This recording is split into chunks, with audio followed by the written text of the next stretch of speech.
উত্তর পূর্ব ভারতের ঐতিহ্য, হস্তশিল্প আর সংস্কৃতির এক অনন্য মিলন মেলা।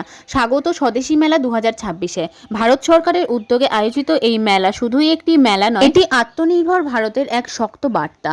এখানে রয়েছে বাঁশ ও বেতের অসাধারণ কাজ, মাটির শিল্প, হ্যান্ডলুম ও নানান হস্তশিল্প, যা আমাদের দেশের শিল্পীদের দক্ষতা আর সৃজনশীলতার জীবন্ত প্রমাণ। বিশেষ করে দক্ষিণ দিনাজপুর জেলার বালুরঘাটে শুরু হয়েছে বাঁশ ও বেতের হস্তশিল্প প্রশিক্ষণ শিবির, যা স্থানীয় যুব সমাজকে দিচ্ছে নতুন কর্মসংস্থানের সুযোগ। এই মেলা শুধু কেনাবেচা নয়, এটি আমাদের সংস্কৃতি, ঐতিহ্য আর স্বনির্ভরতার উদযাপন।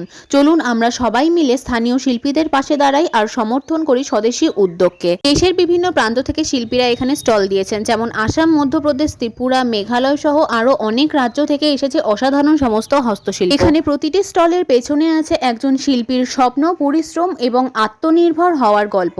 আর সবচেয়ে গুরুত্বপূর্ণ কথা, আজই এই স্বদেশী মেলার শেষ দিন, তাই দেরি না করে পরিবার এবং পরিজনকে সঙ্গে নিয়ে আজই চলে আসুন এই মেলায়। স্থানীয় শিল্পীদের পাশে দাঁড়ান, স্বদেশী পণ্য কিনে সমর্থন করুন দেশের কারিগরদের। এই স্বদেশী মেলা আমাদের মনে করিয়ে দেয়, নিজের দেশের তৈরি পণ্য ব্যবহার করা মানেই দেশের অর্থনীতিকে শক্তিশালী করা। তাই আসুন আমরা সবাই মিলে স্বদেশী উদ্যোগকে সমর্থন করি।